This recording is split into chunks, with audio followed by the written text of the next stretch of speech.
ایک قوم ایک امت ایسی ہے کہ جس نے اپنے رسول کو رد کیا اور اسے ہلاک نہیں کیا گیا۔ حضرت نوح کی قوم غرق، حضرت ہود کی قوم ختم، حضرت صالح کی قوم ختم، حضرت شعیب کی قوم ختم، آل فرعون ختم۔ یہود وہ امت ہے کہ معزول تو ہو گئی، جیسے ہی حضور آ گئے قرآن لے کر معزول ہو گئے۔ وہ جیسے کوئی ایک منصب ہے، اس منصب سے معزول کر دیے گئے، قتل نہیں کیا گیا، انہیں زندہ رکھا گیا۔ منصب تو اب قرآن آ گیا، محمد الرسول اللہ آ گئے صلی اللہ علیہ وسلم، اور کعبے کے گرد ایک نئی امت۔ وَكَذَلِكَ جَعَلْنَاكُمْ أُمَّةً وَسَطًا لِتَكُونُوا شُهَدَاءَ عَلَى النَّاسِ وَيَكُونَ الرَّسُولُ عَلَيْكُمْ شَهِيدًا۔ اگرچہ یہ امت 600 برس قبل قتل اور ختم ہونے کی مستحق ہو چکی تھی۔ کیوں؟ 600 برس قبل آئے تھے حضرت مسیح علیہ السلام، اور قرآن میں بھی ہے اور موجودہ بائبل میں بھی ہے کہ حضرت مسیح کو اسرائیل ہی کی طرف بھیجا گیا۔ صرف سورہ آل عمران میں ہے رسولاً الی بنی اسرائیل، یہ تو صرف محمد الرسول اللہ صلی اللہ علیہ وسلم ہے جنہیں پورے عالم انسانیت کی طرف بھیجا گیا۔ کوئی اور رسول تمام انسانوں کے لیے مبعوث نہیں ہوا۔ اور ابھی بائبل میں موجود ہے کہ میں صرف اسرائیل کے گھرانے کی کھوئی ہوئی بھیڑوں کی تلاش میں آیا ہوں۔ اسی لیے میں نے کہا تھا میں بھی امریکہ وغیرہ جاتا ہوں تو یہ اپنے پاکستانی ہندوستانی بھائی جو ہیں، یہ کھوئی ہوئی بھیڑیں وہاں جا کر جو ہیں وہ گم ہو گئی ہیں، ان گمشدہ بھیڑوں کی تلاش میں۔ تو اس کو اچھی طرح سمجھ لیجئے، حضرت مسیح کی بعثت تھی بنی اسرائیل کی طرف، اور بنی اسرائیل نے نہ صرف یہ کہ ان کو مانا نہیں، بلکہ الٹا اپنے بس پڑتے سولی پر چڑھا دیا۔ اپنے بس پڑتے، اس میرے الفاظ کو نوٹ کر لیجئے، گویا کہ یہ اب اس عذاب استیصال، آخری ہلاکت والے عذاب کے مستحق ہو گئے۔ لیکن یہ پوری انبیاء اور رسل کی تاریخ میں ایک استثناء ہے کہ اس میں جیسے آج کل ہم کہتے ہیں ججمنٹ ریزروڈ، حضرت مسیح کو اللہ نے زندہ اٹھا لیا، یہود کے اوپر لعنت تو کر دی، ختم نہیں کیا۔ سمجھ رہے ہیں میری بات کو؟ سن 70 سے ان پر عذاب آیا، حضرت مسیح سن 33 عیسوی میں اٹھائے گئے۔ سن 70 میں عذاب آ گیا ٹائٹس رومی کے ہاتھوں، وہ ہیکل سلیمانی بھی پھر دوبارہ گر گیا اور انہیں نکال دیا گیا ڈائسپورا سن 70 سے، لیکن ختم نہیں کیا گیا۔ یہ استثناء ہوا ہے۔ کیوں ہوا ہے؟ یہ بات پھر دوسری میری آج کی گفتگو میں بڑی کڑوی بات ہے، بہت کڑوی بات ہے۔ یہ جو دوسری امت جس سے کہ میں اور آپ ہیں، اور جو بہترین امت ہے، کنتم خیر امت،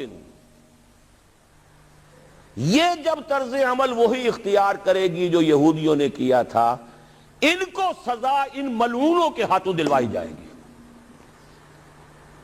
بات سمجھ لیجئے میری۔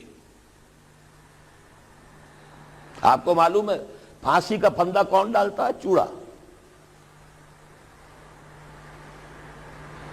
اور ہندوستان میں مجھے بتایا مولانا امین حسن اصلاحی صاحب نے، وہ مشرقی یوپی سے ان کا تعلق ہے، اعظم گڑھ سے، کہ ہمارے علاقے میں یہ رواج تھا کہ اگر کوئی راجپوت شخص کوئی بہت گھناؤنا کوئی کام کرتا تھا تو اس کو جوتے لگواتے تھے چمار کے ہاتھوں۔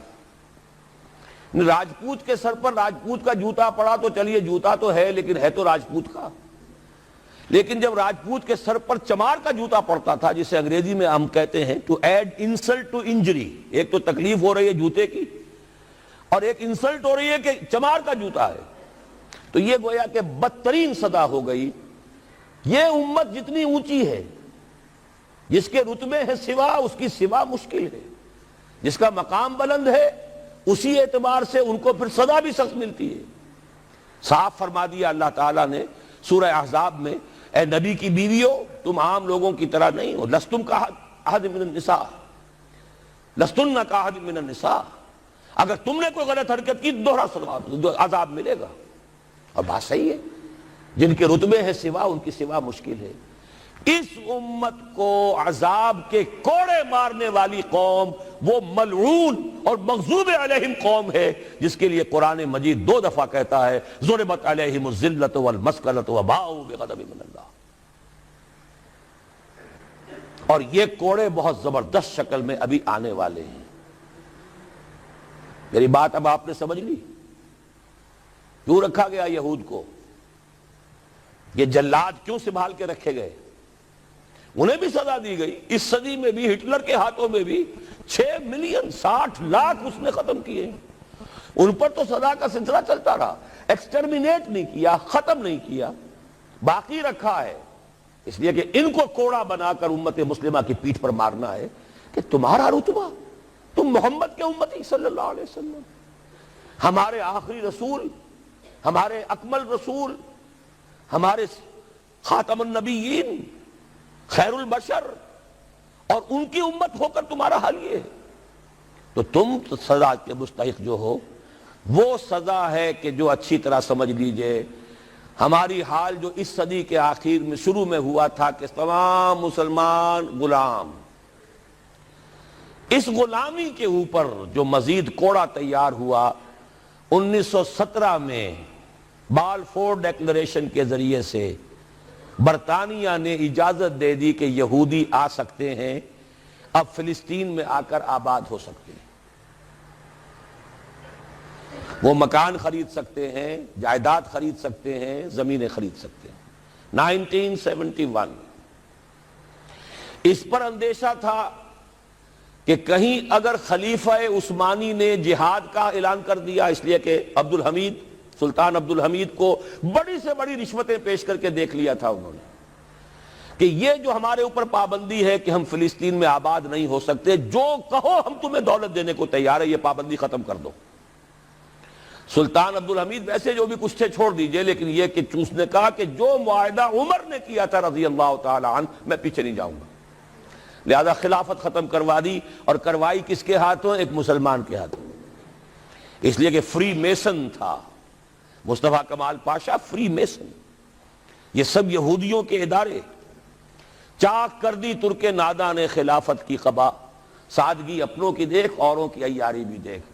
ہندوستان میں ہنگامہ چل رہا ہے, تحریک چل رہی ہے, مسلمان ہجرت کر رہے ہیں اور سب کچھ ہو رہا ہے, اور ہندو بھی شامل ہو رہے ہیں خلافت کی تحریک میں, لیکن اب مدعی سست گواہ چست. جب مصطفیٰ کمال نے خود ختم کر دی تو سب پانی پڑ گیا آگ کے اوپر.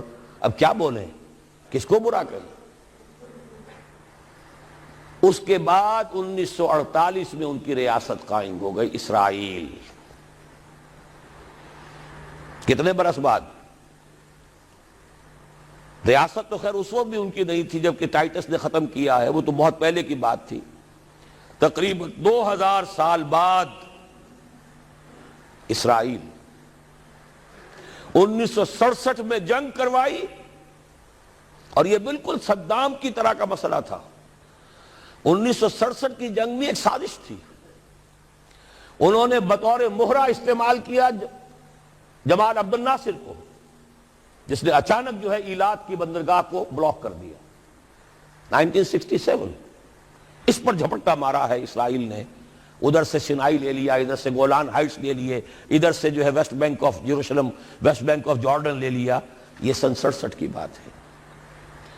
پھر عالم عرب میں ایک ملک ذرا نکلنے لگا تھا کہ شاید ایک کے پاس پیسہ بہت تھا, لیبیا کے پاس, وہ مدد کر سکتا تھا کسی مسلمان ملک کی کہ وہ ایٹم بم بنا لے. 2 ملک ایسے تھے, ایک غیر عرب, ایک عرب.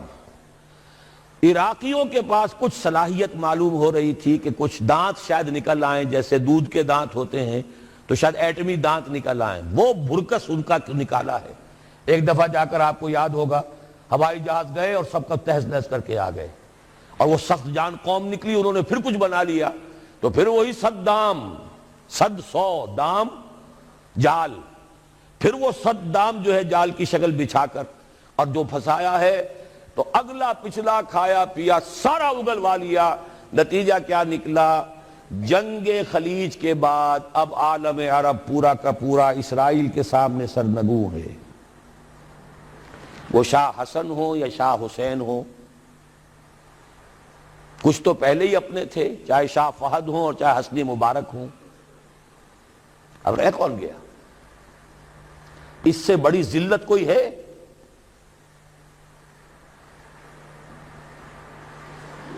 جن کے ساتھ ایک میز پر بیٹھنے کو تیار نہیں تھے، جن کے ساتھ گفتگو کو تیار نہیں تھے، اور بلا کر کہاں کھڑا کیا ہے؟ آؤ میڈرڈ میں، اسپین میں آؤ، اسپین سے شروع کروائیں گفتگو۔ اور اسپین کون سی جگہ ہے؟ مسلمانوں کا دنیا میں سب سے بڑا قبرستان، جہاں 800 برس حکومت کی اور پھر ایک ایک بچہ ختم کر دیا گیا، نام و نشان مٹا دیا گیا۔ 1492 میں فال آف گرینیڈا ہوا ہے، سقوط غرناطہ، اور 1992 میں ٹھیک 500 برس بعد یہ نیگوسیشن شروع ہوئی ہیں میڈرڈ کے اندر۔ اور اب جو صورتحال ہو رہی ہے، آپ اخبارات میں پڑھ رہے ہوں گے، وہ نام نہاد صلح کو توڑنے کے اوپر تلا بیٹھا ہوا اسرائیل۔ کیا ہوگا؟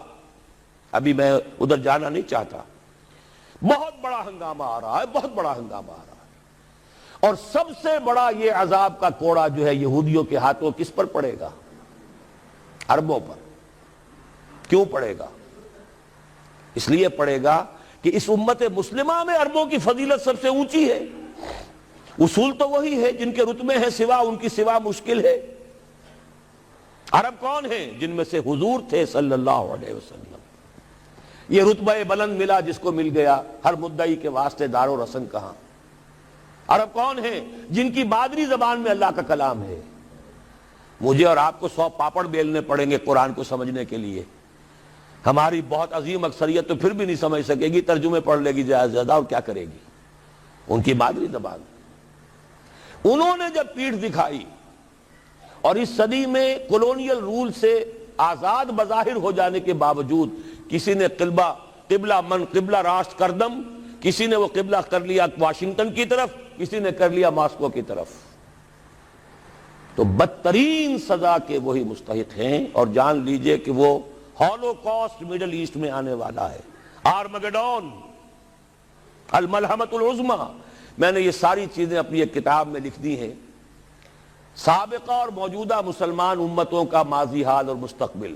ایک موجودہ امت مسلمہ ہے ہم، ایک سابقہ امت مسلمہ ہے معزول شدہ، وہ ہیں یہود، اب بھی موجود ہیں، امت موسیٰ ہے، صاحب تورات ہے۔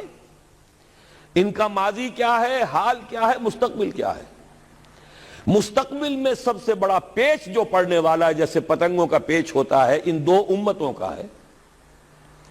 مڈل ایسٹ سب سے بڑی جنگ، تاریخ انسانی کی عظیم ترین جنگ کا میدان بنے گا، جس کو حضور نے نام دیا الملحمۃ العظمیٰ، عظیم ترین جنگ۔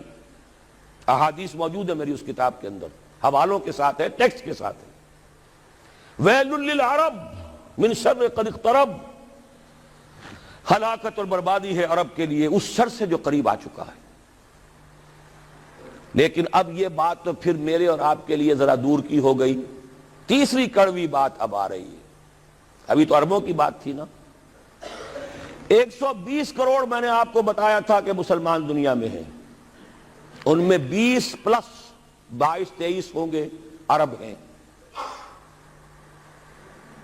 باقی 1 ارب 100 کروڑ یہ کون ہے؟ نان عرب، امیین، امیین نہیں آخرین، امیین تو وہ عرب ہیں۔ ان میں سے بقیہ میں سے سب سے بڑی مجرم قوم میں اور آپ ہیں۔ ہندوستان کا مسلمان نہیں، انڈونیشیا کا نہیں، ایران کا نہیں، ترکستان کا نہیں، افریقہ کا نہیں۔ 20 کروڑ عرب اور 10 پلس 11 ہیں یا 12 کروڑ ہیں، کتنے بھی ہیں پاکستانی، نمبر 2 مجرم۔ کیوں؟ انہوں نے ایک ملک بنوایا اسلام کے نام پر، لاکھوں انسانوں کی جانیں گئیں، ہزارہا عصمتیں لوٹی، کتنا بڑا تبادلہ آبادی ہوا، کتنی مسلمان عورتیں ہندوؤں کے قبضے میں رہ گئی۔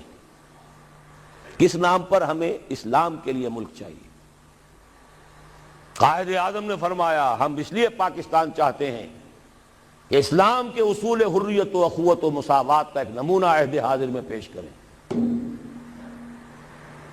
50 برس ہو چکے ہیں، نوٹ کر لیجئے، 2 حساب ہیں نا، ایک ہے شمسی ایک ہے قمری۔ قمری کے حساب سے 50 برس ہو چکے، 9 مہینے زائد ہو چکے ہیں۔ شمسی حساب سے 50 برس میں 9 مہینے کم ہیں، بس اتنا ہی فرق ہے۔ اگلے اگست میں ہو جائے گا نا 50 برس کرسچین ایرا سے، 1997 1947 اگست تک کتنے مہینے رہ گئے؟ اور قمری حساب سے جو گزشتہ رمضان مبارک تھا اس کی 27ویں کو 50 مکمل ہو چکے، آگے 9 مہینے اور گزر چکے، ہم بالکل بیچ میں بیٹھے اس وقت۔ تو اسلام کہاں ہے؟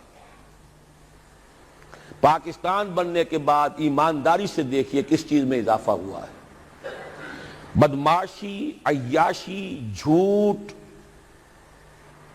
فحاشی، عریانی، بے پردگی، غبن، بد امنی، لوٹ مار، بڑے سے بڑے جرائم، گھناونے سے گھناونے جرائم، سب میں اضافہ۔ وہ اصول حریت و اخوت مساوات کہاں ہیں؟ ساری معیشت سود پر، اللہ اور اس کے رسول کے خلاف اعلان جنگ۔ آج ہم IMF کی ایک اسامی ہے، کورٹ آف وارڈ ہے، کتنے کھل کر باتیں ہمارے وزراء کر رہے ہیں، ہمارے لیے کوئی اور چارہ کار ہے ہی نہیں۔ میں ابھی سکھر میں تھا، وہاں ایک مذاکرہ دیکھنے کا مجھے موقع مل گیا ٹی وی پر، صاحب کہہ رہے تھے وہ دانشور، وہ تو ہمارے لیے کوئی اور چارہ کار نہیں، ہمارے لیے مفید یہی ہے جو کچھ ہو رہا ہے، IMF ہی ہمیں بچائے گا، اور واقعتاً بچائے گا۔ کیوں بچائے گا؟ آپ کے لیے نہیں بچائے گا، اپنے لیے بچائے گا، اسے آپ کے اندر سے اپنا خون نکالنا ہے۔